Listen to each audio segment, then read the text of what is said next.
Olá, boa noite. Boa noite. O caso Celso Daniel volta a atrapalhar o PT. O juiz Sérgio Moro cita o assassinato do prefeito petista ao mandar prender empresário de Santo André. O empresário Ronan Maria Pinto recebeu quase 6 milhões de reais num negócio misterioso que envolveu José Carlos Bunlai, amigo de Lula. Operação Lava Jato também coloca sob suspeita Delúbio Soares e Silvio Pereira, ex-dirigentes petistas condenados por participarem do mensalão.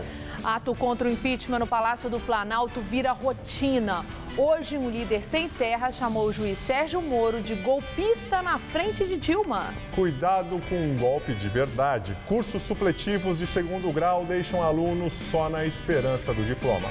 E o governador Alckmin volta atrás e decide pagar o bônus aos servidores da educação.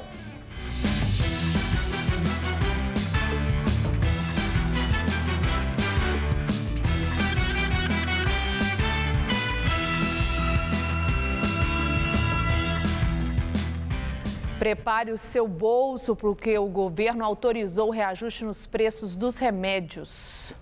O aumento nos preços pode ser de até 12,5% e começa a valer a partir de hoje. O reajuste é válido para mais de 9 mil medicamentos com preços controlados pelo governo. É a primeira vez em mais de uma década que a União autoriza um reajuste anual de preços acima da inflação. Entre março de 2015 e fevereiro de 2016, o IPCA ficou em pouco mais de 10%. Segundo a Interfarma, a associação que representa os laboratórios, a alta do dólar e das tarifas de energia elétrica tiveram impacto nos custos da indústria farmacêutica.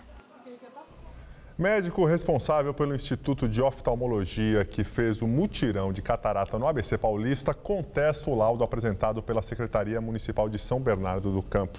Durante as cirurgias realizadas em janeiro, 22 pacientes foram contaminados por uma bactéria e ficaram cegos.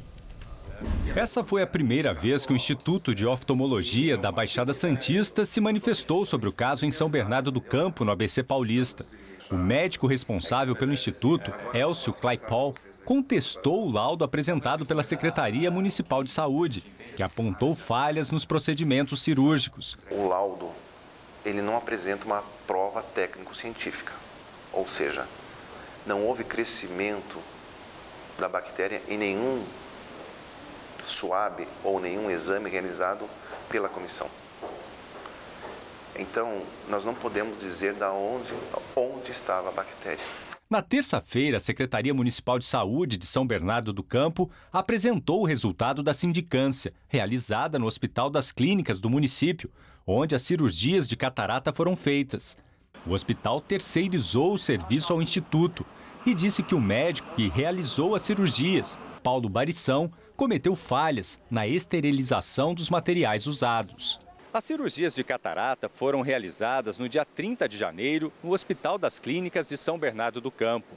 27 pessoas passaram pelo procedimento, sendo que 22 pacientes tiveram complicações e 11 precisaram tirar o globo ocular. O Conselho Regional de Medicina também abriu uma sindicância para apurar o caso. E não tem dúvida que houve uma série de erros. O médico esteve operando sozinho, não esteve acompanhando com outra pessoa, tinha um auxiliar fora da sala, auxiliar dentro da sala. O material não foi esterilizado em autoclave. O material foi esterilizado ou foi passado por uma solução desgermante, que normalmente não esteriliza. Ela só faz uma asepsia do material. E agora um alerta para quem precisa de um diploma de conclusão de ensino médio. Escolas não certificadas pela Secretaria de Educação de São Paulo estão oferecendo cursos supletivos de fachada. E os alunos só descobrem que caíram numa armadilha quando precisam comprovar a escolaridade na hora de arrumar emprego ou ingressar no ensino superior. O mercado de trabalho exige cada vez mais formação dos profissionais. E na correria de uma cidade como São Paulo, quem não concluiu o ensino médio e decide fazer um curso supletivo, por exemplo, para dar um passo à frente na educação, muitas vezes se sente seduzido pelos cursos milagrosos, com ótimas condições e que prometem o diploma em mãos assim, ó, rapidíssimo. Mas nem sempre os resultados são como esperado. No caso da Genice, não mesmo. Ela passou um ano tendo aulas para só depois de formada descobrir que o diploma e o histórico escolar emitidos pela escola não eram certificados pela Secretaria Estadual de Educação daqui e que eles foram emitidos pelo Rio de Janeiro. Aí eu fui atrás, enviei uns documentos lá para o Rio de Janeiro, para eles emitir para mim a certidão de regularidade. Aí veio uma carta falando que não podia ser emitido, porque a escola fechou em 2009 e meu histórico era de 2010. E essa escola foi fechada justamente por cassação. Este técnico que não quis se identificar fez o supletivo à distância. Contratou o serviço por um site que fica no bairro do Belém, aqui na capital paulista. Só não sabia que as aulas eram ministradas no Rio de Janeiro. E aí, 6 meses depois, chegou o diploma emitido por uma escola de que ele nunca nem ouviu falar. É um ano atrasado, né? Um ano que eu vou ter que fazer novamente, talvez, eu não sei. Ainda não tenho essas respostas. E financeiro, né, que foi a média de R$800 e moral também, né? No ramo há 39 anos, o dono desta instituição com cursos supletivos conta que o aluno precisa pesquisar bastante para não cair em golpes dessas supostas escolas. Então aparece na mídia, escolas vendem... Não são escolas. São escritórios de venda de diplomas. Às vezes elas têm na retaguarda, né, alguma escola que já foi cassada ou que age de má fé, etc. A Secretaria de Educação aconselha quem foi passado para trás a procurar uma diretoria de ensino que vai checar se a escola em questão está regular. No caso de golpe, que é crime, a diretoria pode abrir um boletim de ocorrência e representação junto ao Ministério Público. Para evitar esse tipo de dor de cabeça, a Valéria tomou todos os cuidados. Eu fiz uma pesquisa para ver se o certificado daqui tinha garantia de passar pelo MEC e tudo. Eu vi que passava, eu conheço uma diretora de escola que me ajudou, informou, aí eu vim para cá. Tem que ter confiança. Com certeza. Senão, você vai fazer e vai perder. Incêndio atinge escritório da ex-contadora do doleiro Alberto Youssef Meiriposa. Na noite de ontem, o fogo destruiu a sala comercial na zona sul de São Paulo. Uma academia e mais 5 salas foram atingidas. Meiriposa colaborou com as investigações da Operação Lava Jato. Ela entregou à Polícia Federal um documento que implicou o empresário Ronan Maria Pinto, preso hoje. Segundo ela, não havia mais nada no escritório referente à operação. Na 27ª fase da Operação Lava Jato, o ex-secretário-geral do PT, Silvio Pereira, e o dono do jornal Diário do Grande ABC, Ronan Maria Pinto, foram presos hoje de manhã temporariamente. A nova fase foi desencadeada na Grande São Paulo. A Polícia Federal cumpriu 12 ordens judiciais. O empresário Ronan Maria Pinto, dono do jornal Diário do Grande ABC, e o ex-secretário-geral do PT, Silvio Pereira, foram presos e levados para Curitiba. O ex-tesoureiro do PT, Delúbio Soares, foi uma das pessoas obrigadas a prestar depoimento nesta manhã. Ele foi trazido aqui para a sede da Polícia Federal em São Paulo, chegou por volta de 8 horas da manhã em uma viatura, foi ouvido por delegados da Operação Lava Jato e depois liberado. Há cerca de 20 dias, Delúbio teve a pena perdoada pelo Supremo Tribunal Federal no caso do Mensalão. Em 2013, ele foi condenado por corrupção ativa e formação de quadrilha. Chegou a cumprir parte da pena, mas em uma nova decisão do STF foi absolvido do segundo crime. Também foi conduzido a prestar depoimento em Brasília o jornalista Breno Altman, diretor editorial do site Opera Mundi.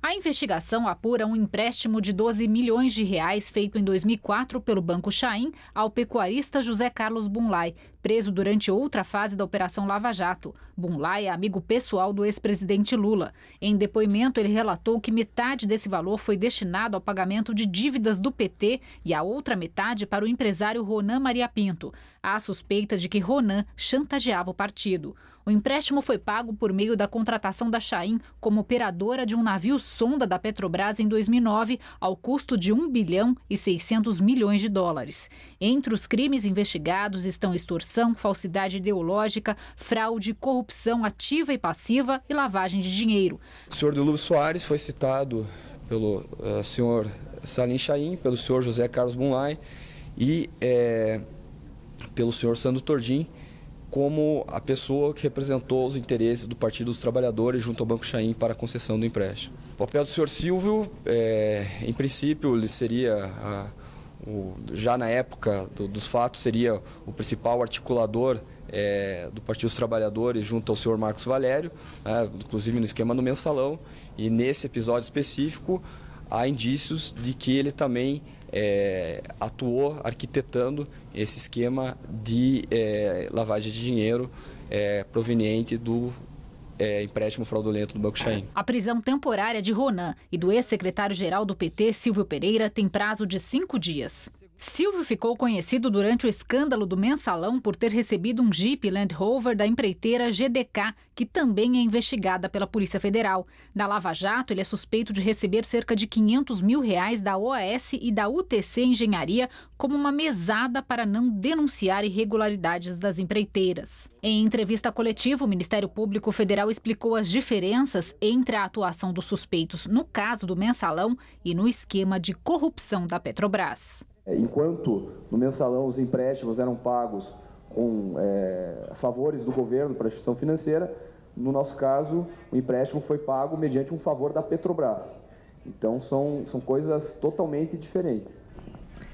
Em nota, a assessoria de Ronan afirma que o empresário sempre esteve à disposição das autoridades. O advogado de Silvio Pereira afirmou que está se inteirando do caso e por isso não vai se pronunciar. A defesa de Delúbio Soares também não comentou o caso. O procurado, o PT também afirmou que não vai se manifestar. Segundo o juiz Sérgio Moro, o repasse ao empresário Ronan Maria Pinto pode ter relação com o assassinato do prefeito petista de Santo André, Celso Daniel, em janeiro de 2002. Os investigadores da Lava Jato querem saber por que R$6 milhões, metade do empréstimo fraudulento concedido pelo Banco Chain ao pecuarista Bunlai, foram repassados a Ronan Maria Pinto. O dinheiro teria sido usado pelo empresário para comprar o jornal Diário do Grande ABC. No ano passado, Ronan foi condenado a 10 anos de prisão, acusado de participar de um esquema de corrupção no setor de transportes da Prefeitura de Santo André entre 1999 e 2001. Ele está recorrendo. O Ministério Público acredita que esse esquema motivou o sequestro e assassinato do prefeito petista Celso Daniel em janeiro de 2002. A polícia diz que foi um crime comum, mas o Ministério Público diz que o crime foi político. Durante as investigações, 7 testemunhas do caso morreram em circunstâncias misteriosas. Dos 7 acusados pela morte de Celso Daniel, 6 já foram condenados. O apontado como mandante, o empresário Sérgio Gomes da Silva, o Sombra, responde em liberdade. Ele era amigo de Celso Daniel, dirigia o carro no momento do sequestro e seria o coordenador do esquema de cobrança de propinas. O dinheiro arrecadado, segundo o Ministério Público, abastecia o Caixa 2 do PT. O partido nega. 10 anos depois, em 2012, durante a investigação do esquema do mensalão petista, o operador Marcos Valério disse em depoimento que Ronan recebeu dinheiro porque estava ameaçando envolver dirigentes do PT na investigação da morte de Celso Daniel. Na lista dos chantageados por Ronan, segundo Valério, estão José Dirceu, o ex-ministro Gilberto Carvalho e o ex-presidente Lula. O juiz Sérgio Moro, no despacho que autorizou a operação de hoje, afirma que, embora o depoimento de Valério deva ser visto com muitas reservas, é possível que o esquema do empréstimo fraudulento tenha alguma relação com o homicídio. Se confirmado que os valores foram destinados em extorsão de dirigentes do Partido dos Trabalhadores, a conduta é ainda mais grave, escreveu o juiz, pois o fato contribuiu para a obstrução da justiça e completa a apuração dos crimes na Prefeitura de Santo André. O irmão do prefeito assassinado, Bruno Daniel, em entrevista à Rádio Jovem Pan, disse que acredita que a Lava Jato pode ajudar a esclarecer o crime. A Lava Jato avança e a gente tem expectativa de que haja esclarecimentos em relação a tudo aquilo que aconteceu com o meu irmão e todas as outras pessoas que foram mortas a partir do seu assassinato. Existiu uma chantagem que supostamente teria sido feita por Ronan Maria Pinto, que é um empresário do setor de comunicações e transportes de Santo André, para quem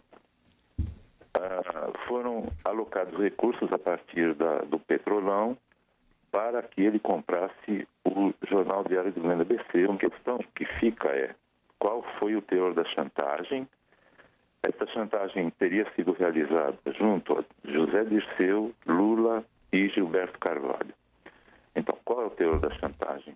Por que que essas pessoas alocaram recursos através de mecanismos escusos para pagar o chantagista?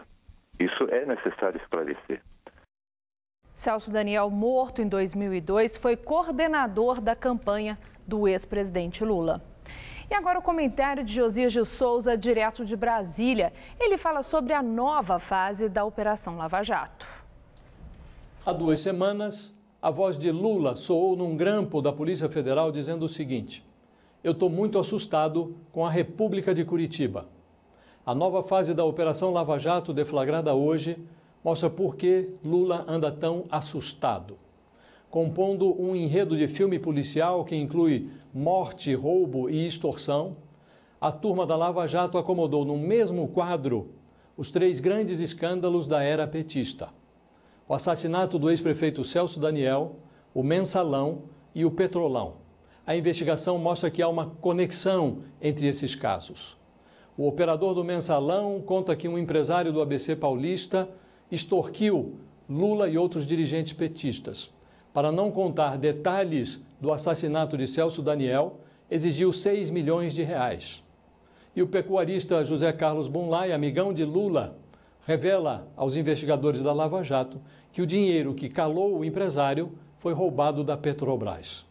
É tudo muito assustador, mas o que mais espanta é a reincidência. No momento, em combinação com Dilma, Lula oferece cargos e verbas em troca de votos contra o impeachment. Lula compra deputados de partidos como o PP, Partido Progressista, que esteve no Mensalão e que agora tem mais de 3 dezenas de parlamentares envolvidos no Petrolão. Ou do PR, que é um feudo cartorial do mensaleiro Valdemar Costa Neto. Amanhã, quando tudo isso se transformar num novo escândalo, Dilma e Lula dirão que não sabiam de nada. Eles são muito virtuosos, só têm um defeito: mentem um pouco. Boa noite. Primeira-dama do Peru nega ter recebido dinheiro de empreiteiras brasileiras envolvidas na Operação Lava Jato. Nadine Heredia, mulher do presidente Ollanta Humala, depôs diante de uma comissão que investiga o suposto pagamento de subornos de empreiteiras brasileiras para obter contratos no Peru. Como líder do Partido Nacionalista, ela foi questionada sobre a campanha eleitoral de 2011, quando teria recebido contribuições em troca de obras no futuro governo. Nadine reconheceu que o marido se reuniu com empresários durante a corrida presidencial, mas considerou normal que empresas com interesses no Peru quisessem conhecer as propostas dos candidatos. Documentos encontrados com uma secretária da Odebrecht pela Polícia Federal levantam suspeitas sobre pagamentos no valor de 4.800.000 reais. Um documento importante que poderia provar a ligação de servidores do Estado de São Paulo com a máfia da merenda escolar sumiu da Secretaria da Educação. Segundo a Corregedoria do Estado, o documento registra a relação entre a Cooperativa de Agricultura Familiar envolvida no caso e o ex-chefe de gabinete da Secretaria de Educação, Fernando Padula. A Secretaria de Educação vai abrir sindicância. Moradores de Sapopemba, um dos bairros mais populosos do extremo leste de São Paulo, reclamam da onda de assaltos que toma conta da região. A chuva comprometeu a impressão, mas o alerta sobre o risco de assalto continua, principalmente entre as 4 e as 7 horas da manhã. O cartaz foi colado por moradores da Vila Primavera em pontos de ônibus do bairro. É assalto atrás de assalto. E não tem hora. É 7 horas, é 6 horas, é 5 horas, é de manhã cedo agora. Falaram que às 6 horas da manhã eles já estão assaltando o pessoal nos pontos de ônibus. Ana Carolina foi assaltada na porta de casa. Eu tô tendo que pagar alguém para trazer Eu do ponto até aqui, o meu irmão, porque eu tenho medo. Eu escutava barulho de moto, chegava as pernas a amolecer. E não é só eu, todo mundo tá com esse desespero aqui. A rua Desembargador Veloso de Oliveira aparentemente é uma rua calma, mas os moradores contam que a onda de assaltos começou há 5 anos e que de um ano para cá piorou. Mas detalhe, quem mora aqui na Vila Primavera diz que é difícil não ter pelo menos um assalto por dia aqui no bairro. Meire já presenciou o crime e, para evitar novas ocorrências do tipo, participa de um grupo na rede social com os vizinhos. Antes dela tirar a chave para abrir o portão dela, pegaram a bolsa, né, e levaram as coisas dela. Não bastasse os assaltos a pedestres, casas também são invadidas. Quebraram o vidraça lá quando eu não estava lá, né? Um dia de noite saí, fui para o hospital, cheguei lá, o vidraça estava quebrado. Dona Jandira mostra no portão de casa marcas da última tentativa de assalto. Toca o telefone. Minha vizinha falou, fecha bem as portas, que tinha 3 homens querendo abrir seu portão. Segundo a Secretaria de Segurança Pública, os roubos na região de Sapopemba caíram mais de 10% em 2015, quando comparado a 2014. No entanto, esta padaria tem 1, 2, 3, são 23 câmeras que não inibiram os criminosos. Teoricamente entram, não presta nem atenção nas câmeras porque vai ficar impune, às vezes muitos deles andam com máscara, andam com capacete, bonés fechando o rosto, quer dizer, não tem assim muito como você visualizar muito bem a feição de cada um, né? A polícia até passa, mas parece que é um horário assim meio dá muito a desejar. Precisamos mais, sabe, policiamento, precisamos mais que observe mais, que o nosso bairro seja mais visto pela polícia. Mulheres acusadas de esquartejar motorista e espalhar o corpo em sacos plásticos por 2 bairros da capital são condenadas. O crime que chocou São Paulo aconteceu em 2014. Partes do corpo do motorista Álvaro Pedroso foram encontradas em sacos que foram espalhados por Higienópolis e também pelo centro da cidade. Marlene Gomes foi condenada a quase 20 anos de prisão por homicídio triplamente qualificado e ocultação de cadáver. Já Francisca Correia da Silva e Márcia Maria de Oliveira foram condenadas por ocultação de cadáver por terem ajudado Marlene a esquartejar o corpo. Segundo o Ministério Público, Marlene era amante de Álvaro e premeditou o crime. E lembrando que você pode se comunicar com o jornalismo da TV Gazeta através do Gazap. Adicione o número 991616121 ao seu celular e envie pelo aplicativo WhatsApp denúncias, fotos e vídeos de até 1 minuto. O material pode se transformar em reportagem. Entre no nosso site para ver quais são as regras. E a semana termina com tempo firme e ensolarado em todo o estado de São Paulo. Aqui na capital, as chuvas foram bem pontuais e passageiras. E para esse final de semana, tudo indica que o tempo vai continuar firme. Vamos à previsão com Mariana Armentano.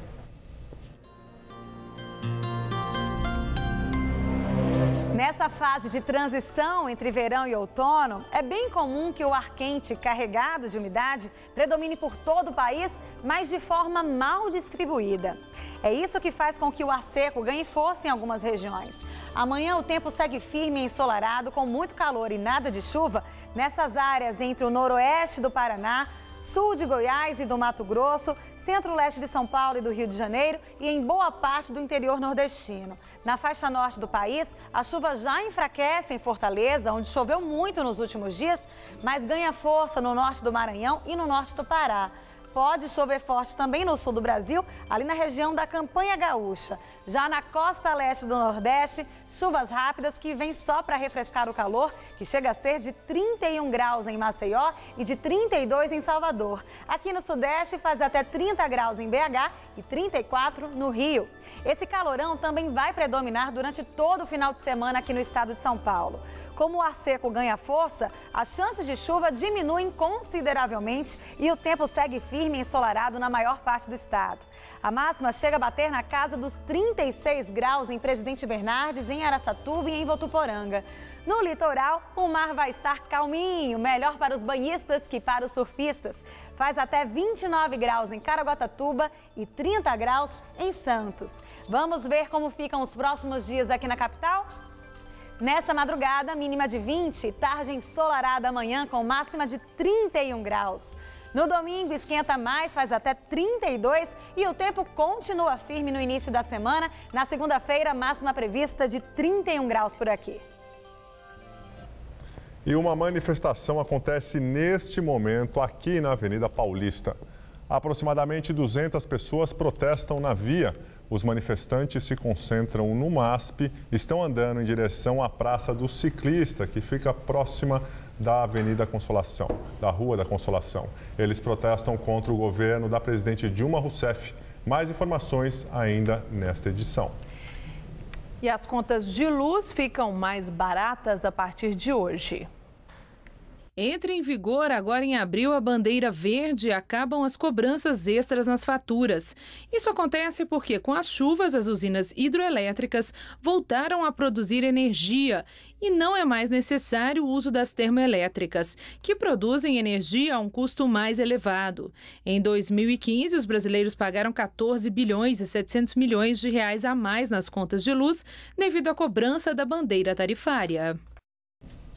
Já a Sabesp é autorizada a acabar com as multas e os bônus nas contas de água. A decisão é da Arcesp, a agência que regula o setor aqui no estado de São Paulo. Com isso, a Sabesp pode cancelar a concessão do bônus para quem economizar água e também deixar de aplicar a multa aos clientes que aumentaram o consumo. A medida deve valer a partir de maio e, segundo a Sabesp, será tomada levando em conta a recuperação dos reservatórios que abastecem São Paulo. Os bônus e as multas foram algumas das medidas adotadas pelo governador Geraldo Alckmin a partir de 2014. Para o combate à crise hídrica no estado. Câmara dos Deputados tem mais uma sessão hoje. Prazo para que a presidente Dilma Rousseff apresente a defesa no processo de impeachment termina na segunda-feira. A sessão aconteceu hoje cedo e começou por volta de 9 da manhã, o que não é usual na Câmara. A sessão de debates teve a participação de 61 parlamentares e contou como a penúltima para o fim do prazo para a presidente Dilma Rousseff apresentar a sua defesa no processo de impeachment. Em acordo com a oposição, o presidente da Câmara, Eduardo Cunha, tem convocado sessões todos os dias, inclusive às segundas e sextas-feiras. Na segunda, já está convocada uma sessão extraordinária e também haverá reunião da Comissão Especial do Impeachment. Segunda-feira, às 17h30, o advogado da presidente virá trazer e protocolar, evidentemente, a defesa da presidente e fazer a defesa oral que ele achar necessária durante 30 minutos.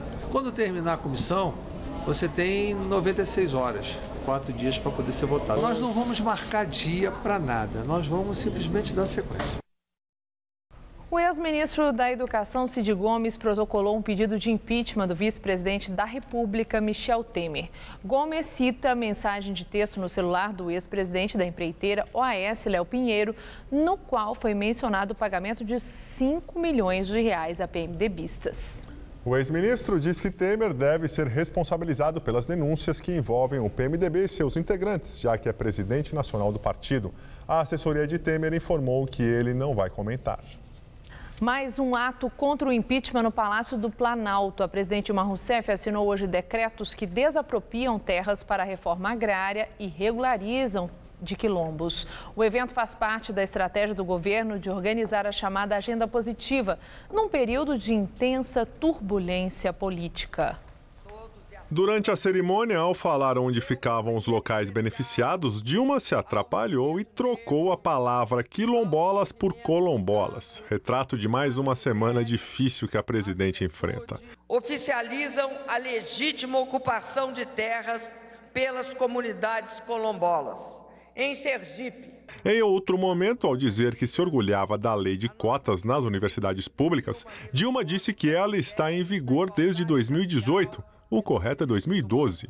Eu me orgulho muito, tanto da lei de cotas nas universidades públicas, que está em vigor desde 2018. Dilma voltou a defender a democracia, que, segundo ela, está ameaçada. Mas, diferente dos últimos discursos, não mencionou diretamente o processo de impeachment. A democracia tem forma e tem conteúdo. Hoje, o Brasil tem as duas os dois aspectos da democracia ameaçados. O aspecto formal, que é aquele que as leis garantem, aquele que as leis regulam. Na verdade, é como se fossem as regras do jogo. As regras do jogo não podem ser rompidas, porque se rompe a regra do jogo, se compromete o jogo, torna o jogo suspeito, torna a relação entre as pessoas, problematizada.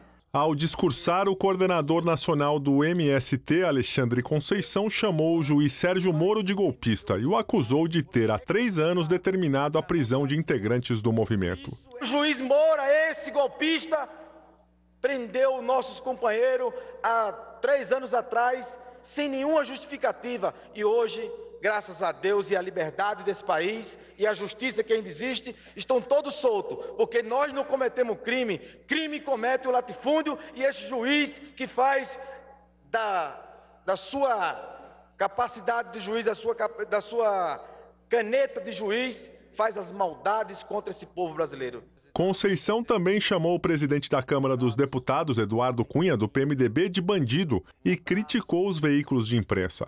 Já o secretário de Administração e Finanças da Confederação Nacional dos Trabalhadores na Agricultura, Aristides Santos, incitou a invasão de latifúndios, caso a regularização de terras para assentamentos não avance. Ele pediu combate à bancada dos ruralistas na Câmara dos Deputados. Vamos ocupar os gabinetes, mas também as fazendas deles, porque se eles são capazes de incomodar o ministro do Supremo Tribunal Federal, nós vamos incomodar também as casas, as fazendas e as propriedades deles. Vai ter reforma agrária, vai ter luta e não vai ter golpe. A presidente Dilma Rousseff demite mais um aliado do vice-presidente da República, Michel Temer, depois da saída do PMDB da base do governo no Congresso Nacional. Roberto Derzier de Santana era vice-presidente da Caixa Econômica Federal. Esta semana, Dilma exonerou o diretor-geral do Departamento Nacional de Obras Contra a Seca, Walter Gomes de Souza, e o diretor da Companhia Nacional de Abastecimento, Rogério Luiz Abdala. E na semana passada, Antônio Henrique de Carvalho Pires foi demitido da presidência da Fundação Nacional de Saúde, a FUNASA. Balança comercial brasileira registrou superávit, que é exportações menos importações, de 4 bilhões e 400 milhões de dólares no mês passado. Segundo dados divulgados hoje pelo Ministério do Desenvolvimento, é o melhor resultado para meses de março desde o início da série histórica em 1989.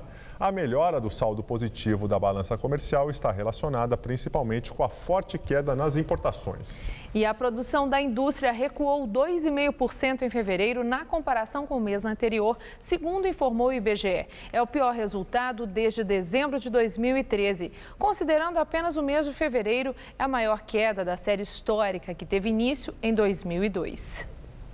E agora o comentário de economia com Denise Campos de Toledo. Os dados da balança comercial parecem propaganda enganosa. O saldo é ótimo, o melhor em 28 anos, mas não vem de uma expansão do comércio exterior do país, mas sim de um encolhimento, com as importações caindo muito mais que as exportações, que também estão caindo. Em relação às importações, isso era esperado, pela alta do dólar registrada desde o ano passado e a forte queda do consumo doméstico. E houve uma queda muito acentuada também dos investimentos. É o aspecto mais preocupante, já que compromete a melhoria da competitividade da indústria nacional, que precisa ganhar capacidade de concorrência para poder ampliar as vendas externas. As compras de máquinas importadas recuaram quase 27% sobre março de 2015. Já a produção local de bens de capital, que são máquinas e equipamentos, caiu quase 26%. Isso no levantamento do IBGE, referente a fevereiro sobre fevereiro do ano passado. Temos queda das importações e do consumo de maquinário produzido aqui. Isso quer dizer que a indústria está segurando mesmo os investimentos diante da crise que o país enfrenta, o que dificulta uma reação. O comércio exterior seria e é a brecha para a retomada de alguma atividade, já que do lado doméstico não há muita condição de expansão das vendas. O crédito caro e mais escasso A queda de renda e o desemprego vão continuar afetando negativamente o consumo. Com exceção de uns poucos segmentos de empresas que já estavam operando no exterior, multinacionais, o que se percebe é que o dólar mais alto não favoreceu as exportações como se esperava. E ainda tem essa queda mais recente do dólar relacionada à crise política, que traz mais incerteza para os empresários. Por enquanto, o que se prevê é mais um ano de queda da produção industrial, com todos os ajustes negativos que isso provoca, inclusive em relação ao emprego. A indústria continua demitindo e demitindo muito. Quanto à balança comercial, fica pelo menos o saldo em dólares, que melhora as contas externas do país, que são um dos poucos dados positivos da nossa economia. A previsão do mercado é que o saldo este ano chegue aos 43 bilhões e meio. Pode bater nos 50, só que não vai trazer resultados maiores em termos de atividade econômica. Eu volto na segunda, até lá. Violeiro, cantor, compositor e apaixonado pela capital paulista. Ele nasceu no Vale do Jequitinhonha, Minas Gerais, mas foi aqui na capital paulista que ele construiu a carreira. Famoso pela parceria com Luiz Gonzaga, o Rei do Baião, Théo Azevedo é um personagem que é cara de São Paulo.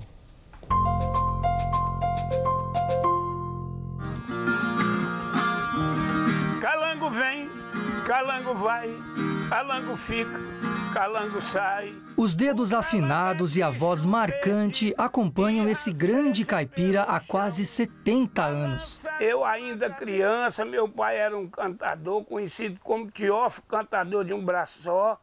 Ele era envolvido com folia de reis, com repente, ele era repentista. Com 4 anos de idade, ele já me levava para as cantorias. Teófilo Azevedo Filho nasceu em Bocaiúva, norte de Minas Gerais.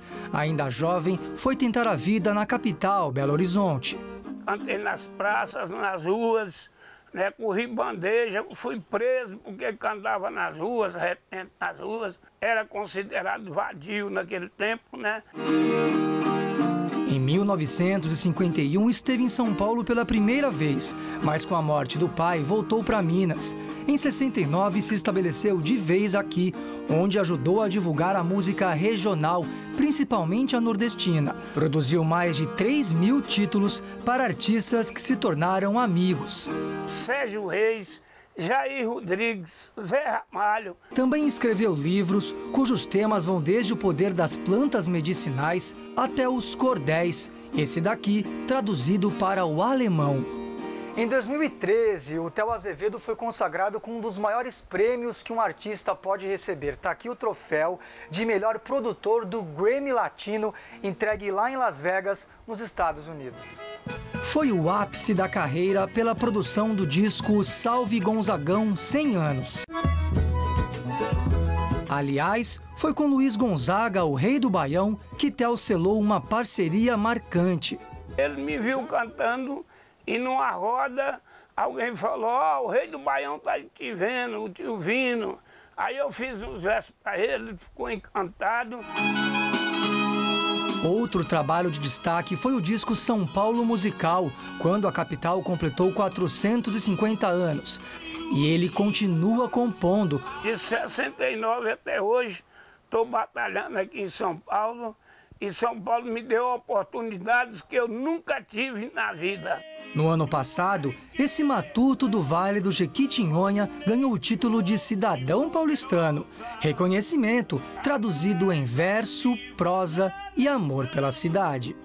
São Paulo de todos nós, ao te ver de braços abertos, te adotei no coração. Governador Geraldo Alckmin muda a decisão anterior e decide pagar o bônus por desempenho aos servidores da educação do estado de São Paulo. O pagamento havia sido cancelado na última segunda-feira. A Secretaria de Educação do Estado pretendia converter os recursos da bonificação em um reajuste de 2,5% a todos os professores. Com o recuo do governo, por enquanto, não há previsão de aumento para a categoria. Os sindicatos se posicionaram contrários ao cancelamento do bônus e também ao percentual de reajuste proposto. O diretório do PMDB da Bahia pediu a expulsão da ministra da Agricultura, Cátia Abreu, da legenda. O pedido é baseado no fato de Cátia Abreu, que decidiu decidiu permanecer no cargo, descumprindo uma ordem do Diretório Nacional. O caso será analisado pelo Conselho de Ética da Legenda. Além de Cátia Abreu, outros 5 ministros do PMDB também ainda não deixaram seus cargos. Veja a seguir, para falar sobre a crise política no país, uma entrevista ao vivo com o deputado federal Vicente Cândido.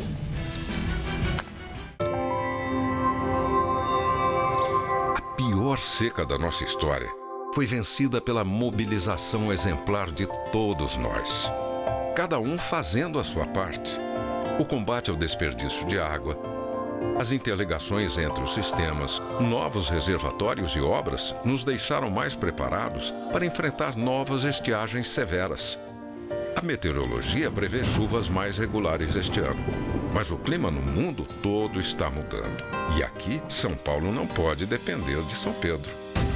Por isso, nós paulistas vamos seguir juntos.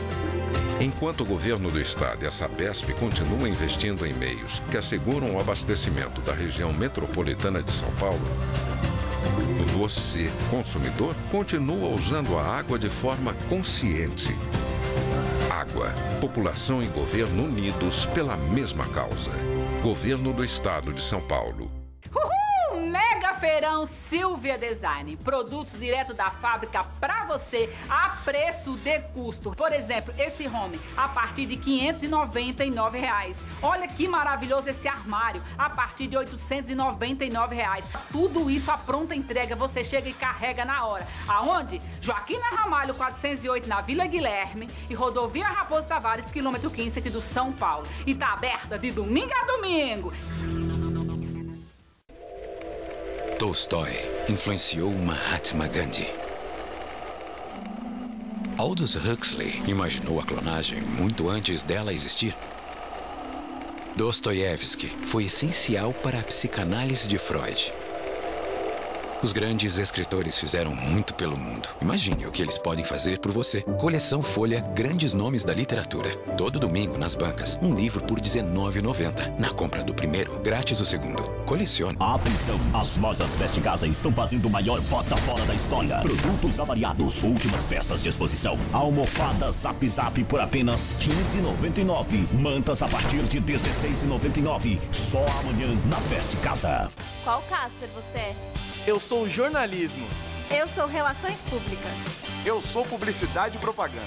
Eu sou rádio, TV e internet. Essa é a minha Casper. Essa é a nossa Casper.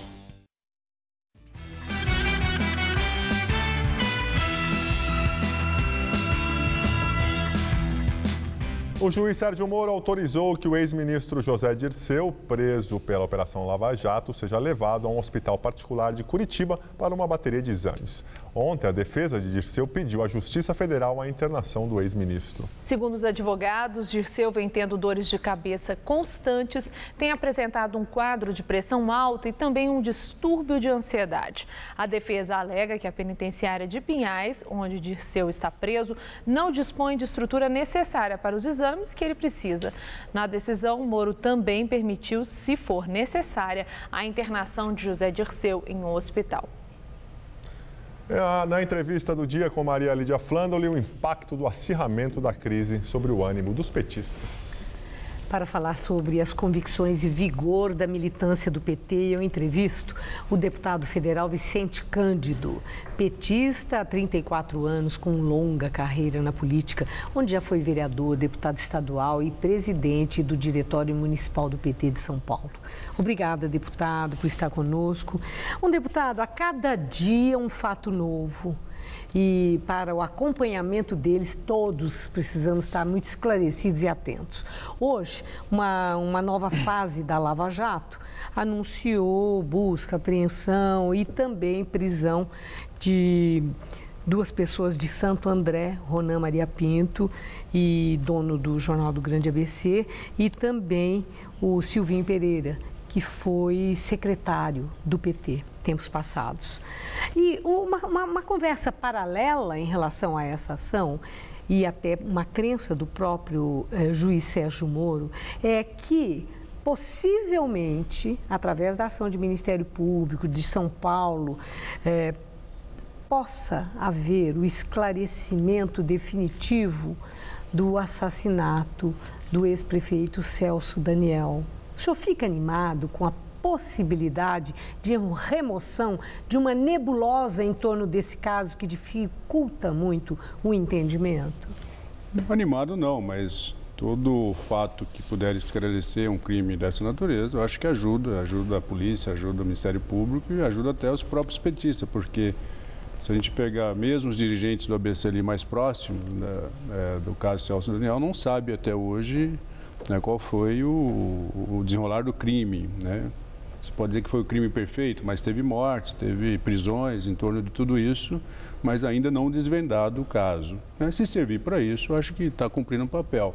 Mas eu acho ainda que o juiz Sérgio Moro continua exacerbando, usurpando suas competências em vários casos, inclusive nesse, rasgando mais uma vez a Constituição. Não precisava dessas coercitivas, não precisava dessas prisões, as pessoas não tinham sido notificadas e foram surpreendidas mais uma vez com os pedidos de prisões, né? O Sérgio Moro, ele rasga a Constituição, rasga o Código Civil, porque delação premiada e prisões é caso extraordinário. Ele usou isso como uma prática cotidiana da ação dele como juiz. Eu acho isso muito ruim, né? Delação premiada, Maria Lídia, é um ato voluntário. Agora, delação forçada, coercitiva, como tortura, você está rasgando o direito brasileiro. Agora, deputado, é interessante, isso que o senhor está falando tem sido repetido por várias pessoas, petistas ou não. Eu já tenho ouvido isso. Por outro lado, temos ouvido também de juristas, de estudiosos do direito, da Associação dos Juízes, a AJUF, que isso não acontece, que Sérgio Moro não está agindo fora dos limites da lei. Deve ficar muito difícil para quem nos assiste, para o cidadão comum, entender, né? Afinal de contas, tá ou não tá, não está. Você ouviu isso? Exagerando. Mas uma indagação é a seguinte: há recursos, eu vi aqui de um jurista, dentro da lei, para quem acredita que haja esse exagero e ultrapassagem dos limites da lei, para em instâncias superiores resolver isso, que é o que está acontecendo. Muitos mandados de segurança foram impetrados no Supremo Tribunal, alguns foram aceitos e outros rejeitados. É uma questão polêmica, não é? Não é conclusiva. Eu julgo que setores do judiciário está acuado pela pressão da mídia em cima do PT, em cima da seletividade das apurações, né? Exceção dessa semana, da posição do Supremo de ontem, que eu acho que passou ali um pito bastante forte no juiz Sérgio Moro e nos demais juízes, que não foi dirigido só para ele. Posições de entidades de classe, a JUF e outras, não tinha jeito de ser diferente, né? Tem um viés corporativo.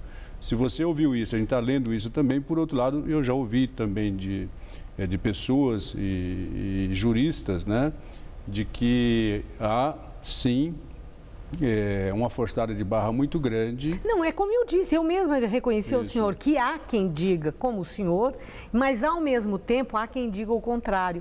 Até em função disso, nós vivemos um momento de grande acirramento dos ânimos em torno de tudo o que está acontecendo. Hoje mesmo eu vi o ministro Edinho Silva dizendo que ele foi ameaçado de morte através de um Facebook. É horrível. A grande diferença. O que está acontecendo? Eu quero ouvir uma boa parte da culpa disso é culpa do setor da mídia, irresponsável da mídia. Os atos aqui da Paulista a favor do impeachment é ato convocado pela mídia brasileira. Caso contrário, não fica fácil jogar isso para a mídia, se não fosse isso, os dirigentes, as pessoas públicas contra o governo seriam aplaudidos aqui na Paulista ou no Brasil inteiro, foram achotados, né? Tiveram que sair correndo dos atos. Então isso mostra que é o ato do ódio, que é o ato contra a política, negando a política. Isso é muito ruim. Mas dos dois lados tem essa violência. Dos dois lados tem a intolerância. Maria Lídia, ninguém viu alguém de camisa vermelha agredir alguém de camisa amarela. O contrário é verdadeiro, como aconteceu com o nosso líder do governo ontem no Ceará. As agressões estão vindo dos outros lados, a intolerância, a impaciência do outro lado. Os atos nossos ontem, em Brasília e no mundo inteiro, no Brasil inteiro, e no dia 18 aqui, é ato da política, da civilidade, do projeto de Brasil, da decência. O ato contra a presidente Dilma é o ato da intolerância. ato da negação da política, diferente, por exemplo, do processo de impeachment do presidente Collor, onde as entidades organizadas, os partidos políticos estavam querendo tirar um presidente que tinha um outro projeto de país. Se você perguntar para qualquer manifestante desse, que é contra o presidente Dilma, e perguntar o que vai acontecer no dia seguinte com o Brasil se tirar o presidente Dilma, não sabem falar o que vai acontecer. Certo. Agora, deputado, eu não esperaria uma resposta diferente do senhor, até porque o senhor é um petista histórico e esse está sendo o discurso no PT. E eu compreendo que é a forma como aqueles que estão contra o impeachment, contra todas essas manifestações em relação ao repúdio ao governo Dilma, tenham essa reflexão. Mas eu quero ouvir do senhor, e não é de um lado só que está acontecendo isso. Nós sabemos que a intolerância acontece dos dois lados porque está polarizado. É uma situação política extremamente polarizada, a ponto de que aqueles que se manifestam contra o impeachment são chamados de petralha, comunista, corrupto. E os que se manifestam a favor são chamados de fascistas, elite branca, são chamados também de coxinhas, né? Que é a tradução atual para aqueles mauricinhos e patricinhas. Mas vamos aceitar. É isso que eu estou chamando. Eu quero ouvir do senhor. Até agressão. Mas o senhor não me deixou terminar. Deixa eu terminar. Tá bom. Como eu ouvi o senhor até o fim. Desculpa. Mas a pergunta é essa: o que está acontecendo na cabeça de todos esses brasileiros? Porque nós não estamos falando de 2 nem 3, nós estamos falando de milhões em todos os estados, Brasil afora. Que onda aconteceu que o brasileiro não tem condição de conviver com o seu contrário, com quem pensa diferente? A única culpa que eu carrego aí como petista, Maria Lídia, é que cabe o PT que está no governo, cabe o PT como o maior partido de oposição do planeta aqui no Brasil, ajudar a politizar a sociedade. Eu acho que nós pecamos em algum período aí nesses 14 anos de governo nesse sentido, né? Eu até conversei bastante com o presidente Lula sobre isso. Eu acho que a função nossa é politizar, é fazer a revolução cultural, a revolução educacional, para que a gente cresça, né, como cidadão. Agora, vamos admitir... Mas isso não é bom?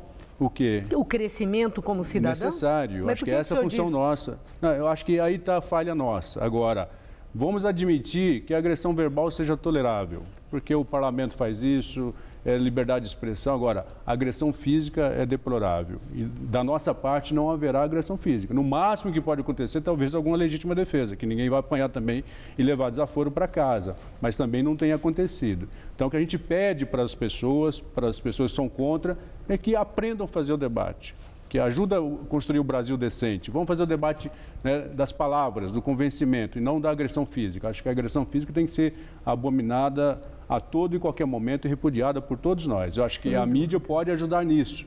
Pelo contrário, a mídia tem incentivado ao contrário. Eu acho que ela tem incentivado o ódio, não todos os órgãos de imprensa. O senhor está generalizando? Não estou generalizando. Acho que tem meios de comunicação muito responsáveis, como é aqui a Gazeta, por exemplo. Mas, no geral, eu acho que há um carregamento, uma parcialidade de setores da mídia muito pesado.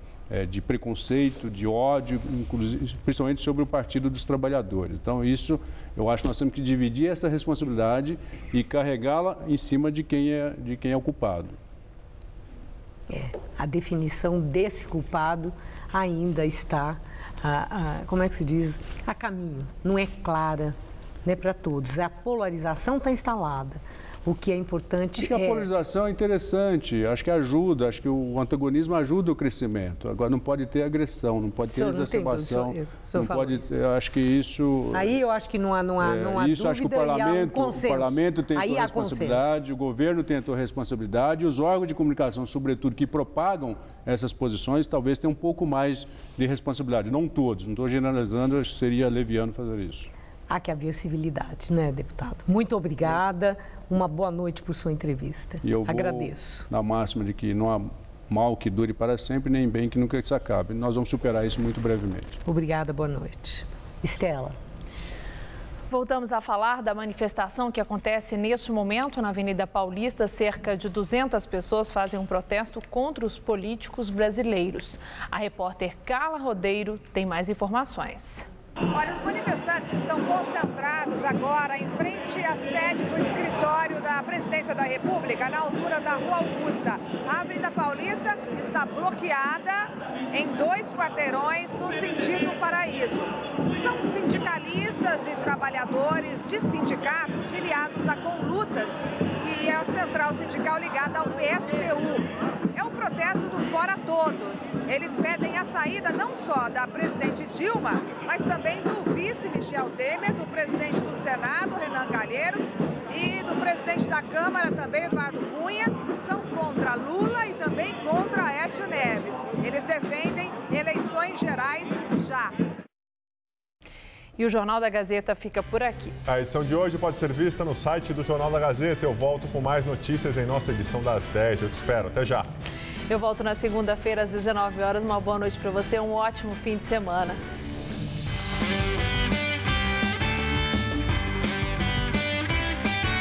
Não perca a Semana com Ronald Rios. Logo mais, 10h30 da noite.